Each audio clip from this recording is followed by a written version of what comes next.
네이마르 잔류 이강인 때문. 브라질 매체 인터뷰 도중 밝혀버린 PSG 잔류 이유. 프랑스 이강인 네이마르 브로맨스 집중 보도 초토화. 파리 생제르맹 위 이강인이 팀 훈련에 복귀했다.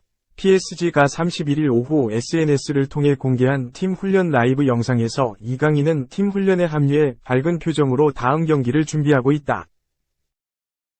훈련 초반 이강인은 세계적인 축구 스타 네이마르와 장난을 치며 화기애애한 분위기 속에 몸을 풀었다.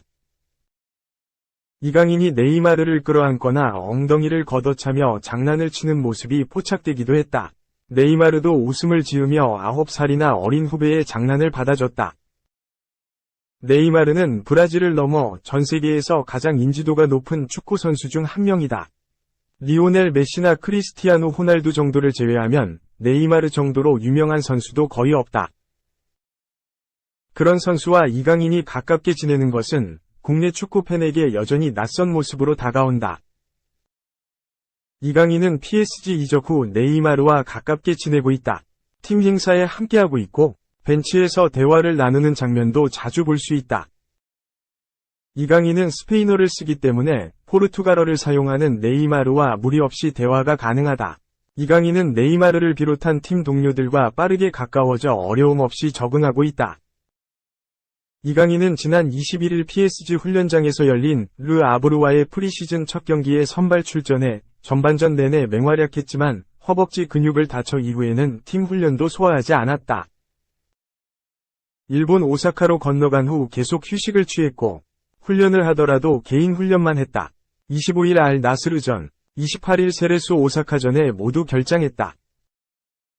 30일까지 도 이강인은 개인 훈련을 했고 팀 행사에만 참석했다. 하지만 31일 모처럼 팀 훈련에 복귀해 몸을 풀었다. 다만 팀 훈련을 모두 소화한 것은 아니다. 훈련 초반에만 몸을 풀고 몸을 많이 쓰는 훈련이나 전술 훈련에서는 제외됐다. 아직 몸 상태가 100%는 아닌 만큼 8월 1일 도쿄에서 열리는 인테르 밀란전에는 출전하지 않을 가능성이 크다.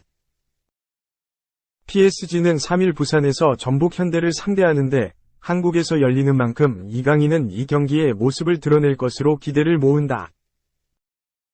이강인을 향한 기대감은 크다. 이강인은 르 아브르전에서 팀 공격을 이끄는 역할을 했다.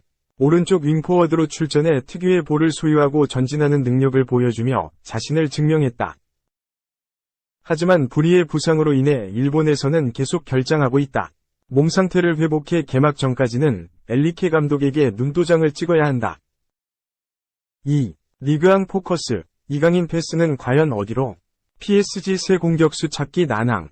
여름 이적 시장이 한 달 정도 남았지만 파리 생제르맹은 아직 새로운 최전방 공격수를 찾지 못했다. 카타르 스포츠 투자청의 지원을 받고 있는 PSG는 이번 여름에도 지갑을 열어 여러 선수를 영입했다. 스포르팅 리스본에서 수비형 미드필더 마누엘 우가르테를 6천만 유로, 하나 약 841억 원에 데려왔고 프랑스 출신 수비수 리카 에르난데스도 4,500만 유로, 하나 약 631억 원의 PSG 유니폼을 입었다. 센터백 밀란 슈크리니아르, 윙어 마르코 아센시오 등은 자유계약으로 합류했다. PSG가 영입한 선수 명단에는 이강인도 포함돼 있다. 발렌시아를 거쳐 2021년 8월 마요르카에 둥지를 틀었던 그는 지난 시즌 라리가에서 36경기 6골 7도움을 기록하며 한국인 최초로 라리가 올해의 팀 후보에 올랐다. 드리블 성공도 90번 이뤄내며 유럽 5대 리그 중 드리블 4위에 올랐다. 이강인의 성장세에 주목한 PSG는 2,200만 유로, 약 308억 원을 지불하고 그를 데려왔다. 이강인은 드리블 능력과 함께 공격수의 움직임을 살려주는 침투 패스의 강점을 가진 선수다. 이강인의 장점을 극대화하려면 그의 패스를 득점으로 연결할 수 있는 공격수가 있어야 한다. 공격수가 이강인의 패스를 받아 골을 넣으면 이강인의 공격 포인트도 그만큼 오를 수 있기 때문에 서로에게 득이 된다. 최전방 자원이 필수적이지만 PSG에는 중앙 공격수 자원이 부족하다. 최전방에 설 수 있는 킬리안 음바페는 계약이 2024년 6월에 종료되지만 1년 연장 옵션 행사를 거부하면서 구단과 갈등을 겪고 있다. 위고 에키티케가 세레소 오사카와의 프리시즌 경기에서 한 골 1도움으로 맹활약했지만 그는 아직 만 21세 불과한 어린 선수라 온전히 믿고 가기에는 부담이 크다. PSG가 이적 시장에서 눈독을 들였던 공격수는 2명이었다. 첫 번째는 토트넘 호스퍼의 에이스 해리 케인이었다. 케인은 유럽 무대에서 손꼽히는 정상급 스트라이커다. EPL 득점왕을 3차례 차지했으며 지난 시즌에도 리그에서 38경기 30골을 기록하며 건재함을 보였다. 토트넘과 케인의 계약 기간이 1년밖에 남지 않게 되면서 현재 케인의 이적설이 불거지고 있다.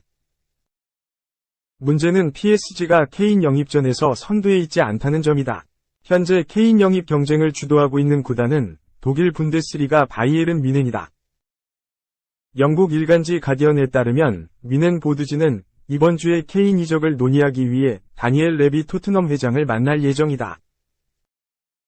뮌헨은 이미 케인 영입을 위해 2차례 토트넘에 제안을 보낸 바 있다. 두 번째 대상은 아탈란타 BC의 라스무스 헤이룬이었다. 그는 빅리그에 데뷔했던 지난 시즌 세리에 A에서 9골을 넣으며 준수하게 시즌을 마쳤다. 포지션이 스트라이커였고 북유럽 출신이라는 점 때문에 맨체스터 시티의 엘링 홀란과 비교돼 제2위 홀란이라는 별명을 가지고 있다. 그는 PSG와 함께 맨체스터 유나이티드, 이하 맨유가 차기 행선지로 거론됐다. PSG는 헤이룬 영입전에 참전했지만 이 경쟁의 승자는 맨유로 굳어지고 있다. 글로벌 스포츠 매체 디 애슬레틱은 30일 맨유가 아탈란타와 헤이룬 계약에 합의했다. 금액은 기본 이적료 7,500만 유로, 약 1,035억 원의 성적 관련 옵션 1,000만 유로, 약 140억 원다고 보도했다. PSG 입장에서는 또 하나의 공격수를 놓친 셈이 됐다. 현재 이적 시장에서 PSG가 노릴 만한 스트라이커는 빅터 오시멘, 랑달 콜로 무아니, 두산 블라호비치 정도다. 오시멘은 지난 시즌 SSC 나폴리에서 세리에 A 득점왕을 차지했고 콜로 무아니는 2022-23 시즌 분데스리가에서 15골을 넣었다. 블라호비치는 2021-22 시즌 24골로 세리에 A 득점 2위에 올랐던 공격수다. 세 선수 모두 매력적이지만 상황이 녹록치 않다. PSG가 스트라이커를 데려오려면 막대한 지출을 각오해야 한다. 이탈리아 스카이 스포츠에 따르면 오시멘은 나폴리와 재계약이 유력하다. 독일 언론 빌트에 의하면 콜로 무아니의 소속팀 아일라흐트 프랑크푸르트는 1억 유로, 약 1,405억 원을 요구하고 있다. 블라호비치의 경우도 마찬가지다. 글로벌 스포츠 매체 골닷컴에 따르면 유벤투스는 블라호비치의 몸값을 7,500만 유로, 약 1,053억 원에서 8,000만 유로, 한화 약 1,124억 원 사이로 책정했다. 이적 시장이 한 달 정도 남았기에 이제 PSG는 결단을 내려야 하지만 지금까지의 흐름은 PSG가 원하는 방향으로 흘러가고 있지 않다. 3. 단독, 장현석, KBO 아닌 MLB 진출 유력, 최소 3군데 ML 구단 정식 오퍼 받았다. 마산용마고등학교 투수 장현석이 최소 3군데 메이저리그 구단의 공식 오퍼를 받은 것으로 알려졌다. KBO 리그 진출이 아닌 미국 메이저리그 진출이 유력해진 분위기다. MK 스포츠 취재에 따르면 장현석은 최근 최소 3군데 이상 메이저리그 구단으로부터 공식 오퍼를 받은 것으로 알려졌다. 아마야구에 정통한 한 야구계 관계자는 7월 31일 MK 스포츠에 내셔널리그 2개 구단과 아메리칸 리그 1개 구단이 장현석 선수 측에 최근 공식 계약을 제안한 것으로 안다. 최대한 이른 시일 내에 장현석 측이 진로를 결정할 것으로 보인다. 라고 귀띔했다. 장현석은 최근 공식 대회 등판에서 위력적인 투구를 선보였다. 장현석은 7월 24일 서울 목동구장에서 열린 청룡기 전국고교야구대회 장충고등학교와 8강전에 등판해 6.2이닝 3피안타 14탈 3진 4.449 무실점을 기록했다. 이날 장현석을 지켜보기 위해 KBO 리그 10개 구단 스카우트진과 복수 메이저리그 구단 스카우트진이 모두 집결했다. 장현석이 최고 구속 시속 155km 속구를 던졌을 때 스카우트진 사이에선 탄성이 쏟아지기도 했다. 청룡기 8강전 등판 뒤 취재진과 만난 장현석은 장충고 선수들을 상대로 재밌게 공을 던졌다. 팀 동료들 모두 고생했고 충분히 잘 싸운 경기였다. 이기고 싶은 마음에 크게 포효하기도 했는데 팀 동료들의 사기를 올려주고 싶었다. 개인적으로 마운드에 올라갔을 때 1루 견제 송구 실책이 아쉬웠다. 투구수 제한인 75구가 됐을 때 감독님에게 끝까지 던지겠다고 말씀드렸다. 믿고 올려주셨기에 내가 던질 수 있는 마지막 정규 이닝까지 있는 힘을 최대한 끌어당겨 썼다. 라고 전했다. 장현석은 청룡기 대회를 마친 뒤 향후 거취를 결정하겠다고 밝힌 바 있다. 최근 메이저리그 구단들과 심도 깊은 논의도 오간 것으로 알려졌다.